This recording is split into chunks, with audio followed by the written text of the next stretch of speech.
Hi friends, నేను మీ Nanditha dietitian. ఈరోజు మనం వెయిట్ లాస్ గురించి మాట్లాడుకుందాం.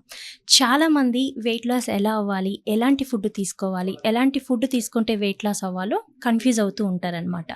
సో మనము వెయిట్ లాస్ అవ్వడానికి ఎలాంటి ఫుడ్ ఇంక్లూడ్ చేసుకోవడం వలన వెయిట్ లాస్ అవ్వాలో ఇప్పుడు తెలుసుకుందాం. చాలామంది వెయిట్ లాస్ అవ్వడానికి చాలా ఫ్యాట్ డైట్స్ ఫాలో అవుతూ ఉంటారు. ఫ్యాట్ డైట్స్ అంటే ఏంటంటే మనం తీసుకునే ఫుడ్లో ఉండవలసిన న్యూట్రియంట్స్ ఎక్కువ లేకపోతే తక్కువగా ఉండడం. For example ketogenic diet. Ketogenic diet గురించి మనం మాట్లాడుకుంటే దాంట్లో 70-80% ఫ్యాట్స్ మాత్రమే ఉంటాయి. ఓన్లీ 20% కార్బోహైడ్రేట్స్ యాడ్ చేస్తారు. సో అలాంటి డైట్ని కీటోజెనిక్ డైట్ అని అంటారు అనమాట. సో వెయిట్ లాస్ కోసం అప్రోచ్ అయ్యేవాళ్ళు, వెయిట్ లాస్ కోసం ట్రై చేసేవాళ్ళు అలాంటి డైట్స్ అప్రోచ్ అవ్వడం వల్ల ఏమవుతుందంటే మన గట్కి కావాల్సిన గుడ్ మైక్రోబ్ అంతా తగ్గిపోయి మన బాడీకి కావాల్సిన కార్బోహైడ్రేట్ లేకపోవడం వలన ఇన్స్టెంట్గా మనం వెయిట్ లాస్ అయినా సరే 2 or 3 months తర్వాత మళ్ళీ వెయిట్ పుట్ అయ్యే ఛాన్సెస్ ఉంటాయి. సో మనం వెయిట్ లాస్ అవ్వాలి అనుకున్నప్పుడు మనం ఒక ప్రాసెస్లో మనం తీసుకునే ఫుడ్లో కొన్ని మోడిఫికేషన్స్ చేసుకోవడం వల్ల చాలా ఈజీగా వెయిట్ లాస్ అనేది అవ్వచ్చు. సో ఫ్యాట్ డైట్స్ అంటే తెలుసుకున్నాం కదా, కీటోజెనిక్ డైట్ కానీ excess protein, less amount of the carbohydrate, లేకపోతే ఓన్లీ కార్బోహైడ్రేట్ తీసుకోవడం, ప్రోటీన్ తీసుకోకపోవడం, ఇలాంటి వాటినంతా ఫ్యాట్ డైట్స్ అంటారనమాట. అంటే మనం తీసుకునే డైట్లో ఒక న్యూట్రియంట్ ఎక్కువగా ఉంటుంది, మిగతా న్యూట్రియంట్స్ అసలు ఉండట్లేదు. సో ఇలాంటి డైట్ తీసుకోవడం వలన మన బాడీకి కావాల్సిన ఆల్ న్యూట్రియంట్స్ అనేటివి అందవు. అలాంటి అందనప్పుడు ఏమవుతుంది, మన గట్లో ఉండే గుడ్ మైక్రోబ్ తగ్గిపోయి బ్యాడ్ మైక్రోబ్ ఇంక్రీజ్ అవుతుంది. ఇలాంటి వల్ల మనకి ఫ్యూచర్లో సైడ్ ఎఫెక్ట్స్ వచ్చి ఆర్గాన్ ఫెయిల్యూర్ అయ్యే ఛాన్సెస్ కూడా ఉంటాయి. సో వెయిట్ లాస్ అవ్వాలి అనుకున్న వాళ్ళు మనం తీసుకునే ఫుడ్లో అన్ని రకాల ఫుడ్ గ్రూప్స్ యాడ్ చేసుకోవాలి. అంటే బ్యాలెన్స్డ్ మీల్ అంటే మనం తీసుకునే ఫుడ్లో ప్రోటీన్ ఉండేటట్టు చూసుకోవాలి, కార్బోహైడ్రేట్ ఉండాలి, దీంతోపాటు ఫైబర్ కూడా ఉండాలి, అండ్ వాటర్ కూడా తగినంత తీసుకోవడం వల్ల వెయిట్ లాస్ అనేది కరెక్ట్గా ఉంటుంది. సో మన సౌత్లో అండ్ ఎవరైతే వెయిట్ లాస్ కోసం ట్రై చేస్తున్నారో వాళ్ళు తీసుకునే ఫుడ్లో ఎక్కువగా ఫైబర్ అండ్ ప్రోటీన్ ఎక్కువగా ఉండేటట్టు చూసుకోవాలి. ఫైబర్ రిచ్ ఫుడ్స్ అంటే మనము ప్రతి ఒక్క vegetable and green leaf vegetables అనమాట. Any vegetables and green leaf vegetables ఎక్కువ ఇంక్లూడ్ చేసుకోవడం వల్ల దాని నుంచి మన బాడీకి కావాల్సినంత ఫైబర్ అందుతుంది. ఫైబర్ ఎక్కువ తీసుకోవడం వల్ల ఏమవుతుంది, మన బాడీలో ఫ్యాట్ కట్ డౌన్ నేచురల్గా జరుగుతుంది. ప్లస్ బోవెల్ మూమెంట్ కరెక్ట్గా ఉంటుంది, కాన్స్టిపేషన్ని మనం రెడ్యూస్ చేయొచ్చు. సో మనం తీసుకునే ఫుడ్లో ఫైబర్ అనేది ఎక్కువగా ఉండాలి. అంటే 25 grams నుంచి 30-35 grams వరకు మనం తీసుకునే డైట్లో ఫైబర్ ఇంక్లూడ్ చేసుకోవడం వలన మనకి వెయిట్ లాస్ అనేది ఈజీగా ఉంటుంది. అండ్ సో కార్బోహైడ్రేట్ అంటే ఏంటి, మనం తీసుకునే రైస్ కానివ్వండి, లేకపోతే ఎనీ పిండి పదార్థాలు, వీటి నుంచి మన బాడీకి కావాల్సిన ఎనర్జీ అనేది వస్తుందన్నమాట.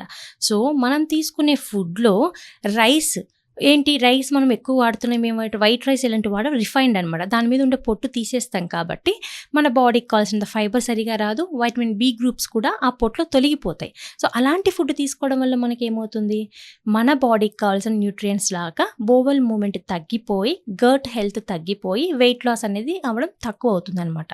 సో వెయిట్ లాస్ అవ్వాలి అనుకున్న వాళ్ళు ఎక్కువగా హోల్ గ్రెయిన్స్ అంటే తృణధాన్యాలు యాడ్ చేసుకోవచ్చు. పొట్టుతో ఉన్న ఆహార పదార్థాలు ఎక్కువగా ఇంక్లూడ్ చేసుకోవాలి.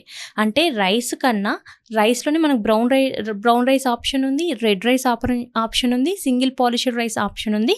సో వైట్ రైస్కి బదులు ఇలాంటివి మనము మన డైట్లో ఇంక్లూడ్ చేసుకోవాలి. ఇంక్లూడ్ చేసుకోవడం వలన మన బాడీకి కావాల్సిన vitamin B, fibre and all micronutrients కూడా వస్తాయి కాబట్టి వెయిట్ లాస్ కానీ ఈజీగా ఉంటుందన్నమాట. అండ్ మనం ఇంకొక తప్పు ఏం చేస్తున్నామంటే రోజు మొత్తం ఎన్ని లీటర్ల వాటర్ తీసుకుంటున్నాం అనేది కూడా ఇంపార్టెంట్.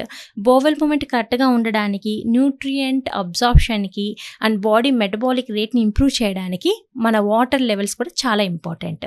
సో ఈ వాటర్ ఇంటేక్ అనేది పర్సన్ టు పర్సన్ డిఫరెంట్గా ఉంటుంది. For example 20 kg body weight ఉన్న పర్సన్ 1 లీటర్ వరకు తీసుకోవాలి. కానీ ఇది ఒక పర్సన్ నుంచి ఇంకో పర్సన్కి డిఫరెంట్గా ఉండొచ్చు. కాబట్టి మన వెయిట్ని బట్టి మనం వాటర్ తీసుకోవడం మంచిది.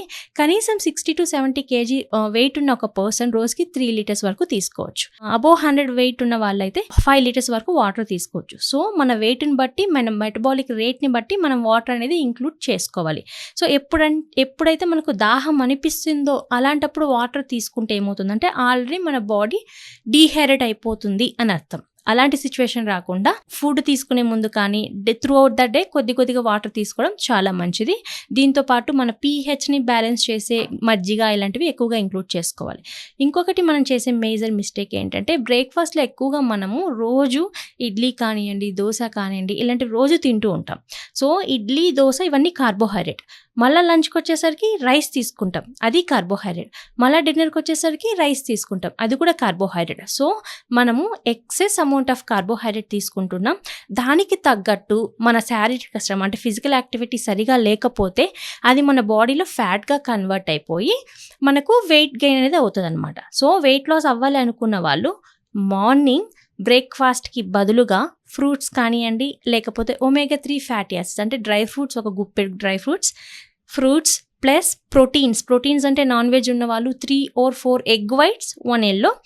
వెజిటేరియన్ అయితే ఎక్కువగా స్ప్రౌట్స్ ఇలాంటివి ఎక్కువ ఇంక్లూడ్ చేసుకోవడం వలన, అంటే రైసు ఐటమ్స్ కొద్దిగా తగ్గించి ప్రోటీన్ సోర్సెస్ ఎక్కువ తీసుకొని ఫైబర్ సోర్సెస్ ఎక్కువ తీసుకోవడం వలన పొద్దున్నే మనం బ్రేక్ఫాస్ట్లో యాడ్ చేసుకోవడం వలన మనకి ఫుల్నెస్ వస్తుంది, ఆకలి బాగా తగ్గుతుంది అండ్ వెయిట్ లాస్ కూడా బాగుంటుంది అనమాట. సో మార్నింగ్ బ్రేక్ఫాస్ట్ చేసేవాళ్ళు, ఎవరైతే వెయిట్ లాస్ కోసం ట్రై చేసేవాళ్ళు బ్రేక్ఫాస్ట్కి బదులుగా వాళ్ళు తీసుకునే ఆహారంలో ఫ్రూట్ లేదా ఒమేగా 3 ఫ్యాటీ యాసిడ్స్ అంటే డ్రై ఫ్రూట్స్ ఒక గుప్పుడు, లేదు అనుకుంటే ఏదైనా మనము తీసుకునే దాంట్లో ప్రోటీన్ అంటే స్ప్రౌట్స్ కానీ ఎగ్స్ కానీ ఇలా యాడ్ చేసుకోవడం వల్ల వెయిట్ లాస్ అనేది ఈజీగా ఉంటుంది.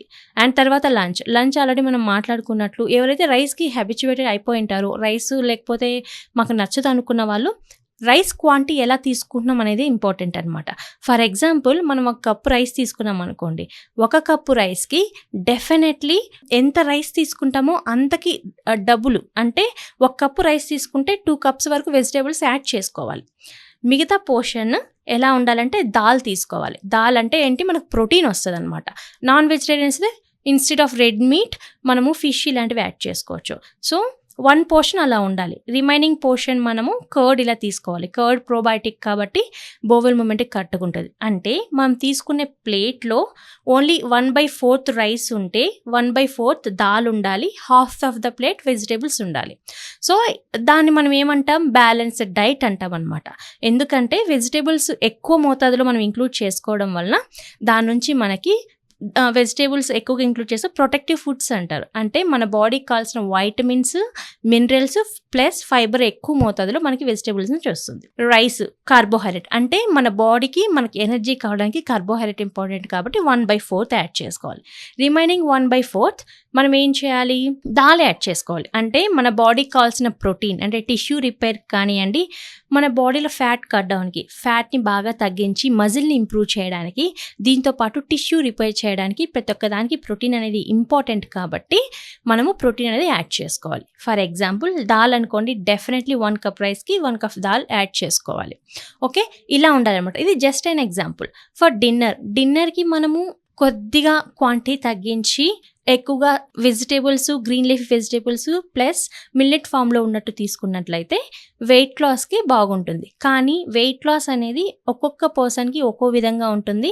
ఇది బేస్డ్ ఆన్ బిఎంఐని బట్టి ఉండొచ్చు, బిఎంఆర్ బట్టి ఉండొచ్చు, వాళ్ళ హెల్త్ కండిషన్ని బేస్ చేసుకొని ఉండొచ్చు, ఇలా ఉండొచ్చు. సో మీకు కరెక్ట్గా డైట్ ప్లాన్ కావాలి అనుకుంటే సైడ్ ఎఫెక్ట్స్ లేకుండా మన బాడీలో ఎనర్జీ లెవెల్స్ తగ్గకుండా ఓన్లీ ఫ్యాట్ మాత్రమే తగ్గుతూ ఎనర్జీ లెవెల్స్ ఇంక్రీజ్ చేసుకుంటే హెల్దీ వేలో వెయిట్ లాస్ అవ్వాలి అనుకుంటే మీ దగ్గరలో ఉన్న ఏమైనా క్వాలిఫైడ్ డైటీషియన్ని కన్సల్ట్ అయితే మీకు ఒక కస్టమైజ్డ్ డైట్ ప్లాన్ అనేది వస్తుందన్నమాట. సో చూసాం కదా, మెయిన్లీ వెయిట్ లాస్ కోసం ఒక హెల్దీ పర్సన్ వెయిట్ లాస్ అవ్వాలి అనుకున్నప్పుడు తీసుకునే డైట్లో ఎక్కువగా మిల్లెట్స్ ఉండొచ్చు, హోల్ గ్రెయిన్స్ ఉండొచ్చు, lot of vegetables, green leaf vegetables, 1 or 2 servings of fruits ఉండాలి and sufficient intake of water ఉండాలి. ఇలా మనం ఇంక్లూడ్ చేసుకోవడం వలన అండ్ ఫిజికల్ యాక్టివిటీ కనీసం 45 minutes ఉండాలి.